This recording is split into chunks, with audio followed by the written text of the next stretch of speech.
Benson Idahosa, l'homme des miracles.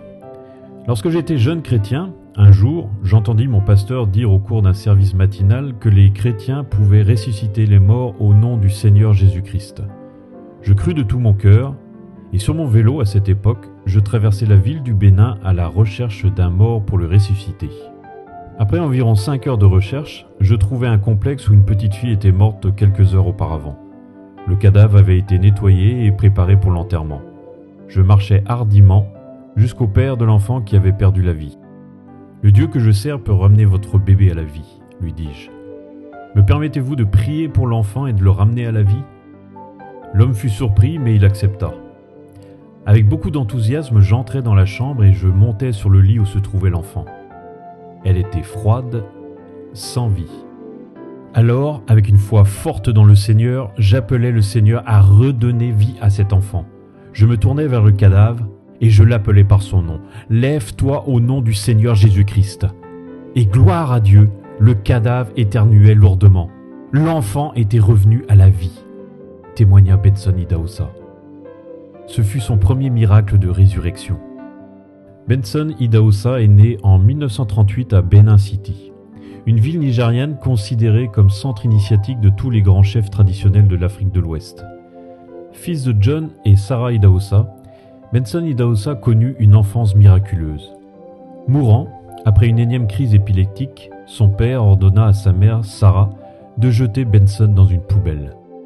Il fut miraculeusement relevé de son sommeil mortel par les effets de tonnerre et les éclairs. Il poussa un cri et revint à la vie quelques instants après. Il grandit dans une famille pauvre. Comme la plupart des maisons environnantes, sa maison familiale était une maison de boue. Cette réalité le priva d'accès à l'éducation jusqu'à l'âge de 14 ans, lorsqu'il put fréquenter une école publique locale. Idahosa passa son adolescence dans le sport jusqu'à 22 ans. Il dirigeait une équipe de football dans sa ville. Ce fut à la suite du sermon du pasteur Akpo, lors d'une soirée d'évangélisation organisée par une petite église de l'Assemblée de Dieu, qui se trouvait en face du terrain de sport où il s'entraînait, qu'il accepta de donner sa vie à Christ. Cette conversion eut des conséquences fâcheuses pour son équipe de football, car elle perdit ainsi son leader. Idahosa eut ensuite une grande passion pour les études. Après le cycle primaire, il s'inscrivit aux cours par correspondance en comptabilité et gestion. Il n'hésitait pas à parler de sa foi chrétienne à tous ceux qu'il croisait dans le restaurant de sa tante maternelle où il passait ses journées.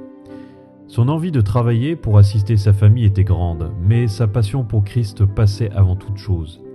Son pasteur l'accompagna dans sa décision et fit une prière de bénédiction pour lui, tout en lui assurant que Dieu allait faire quelque chose d'étonnant dans sa vie.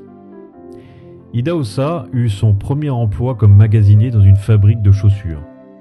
Il partageait sa vie entre l'évangélisation et son travail. C'est ainsi qu'il présenta Jésus-Christ à ses parents lors d'une visite dans son village. Seule sa mère reçut Christ à ce moment-là. Son père, lui, demeura hostile à l'évangile.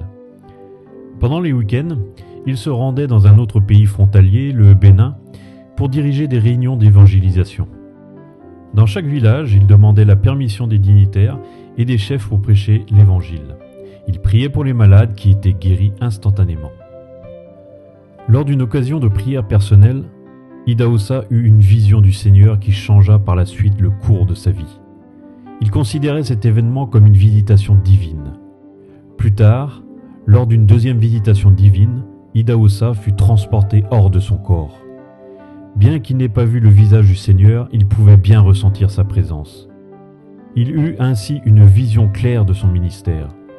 Voyant le nombre toujours croissant de gens qui le consultaient, il décida de démarrer son église dans un bâtiment en location. L'ampleur de son ministère poussa Idahosa à parfaire les études qu'il faisait par correspondance aux États-Unis et en Angleterre.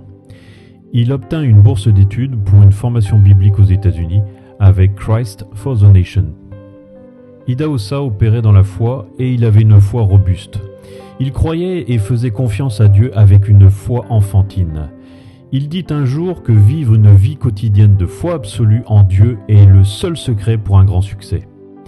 Il crut en Dieu pour tout. Comme il est écrit dans Marc 9, 23, tout est possible à celui qui croit.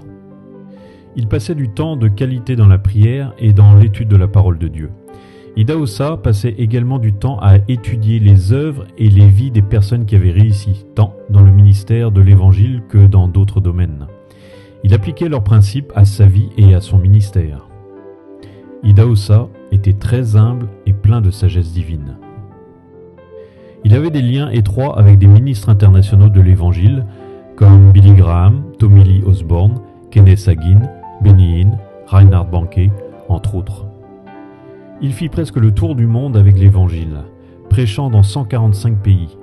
Son ministère d'évangélisation atteignit environ 175 nations dans 5 continents et des multitudes ont donné leur vie au Seigneur Jésus-Christ.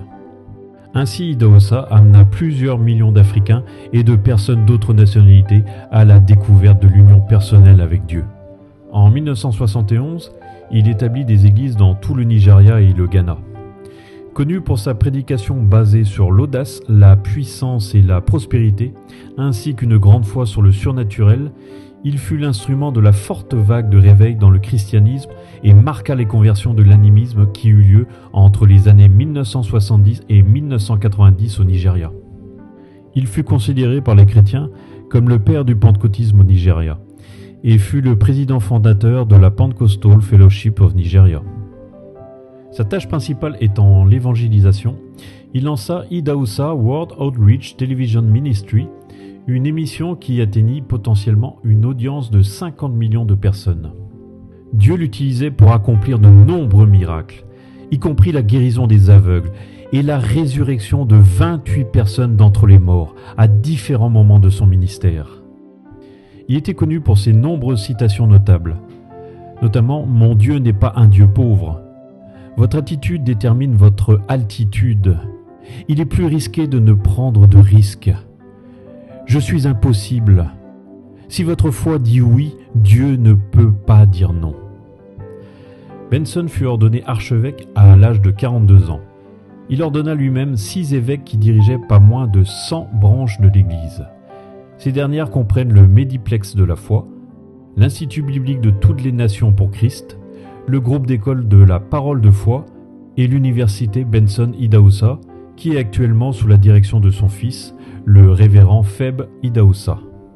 Quant à sa femme Margaret, il l'oignit pour le ministère parce qu'il croyait que les femmes pouvaient aussi servir Dieu à temps plein.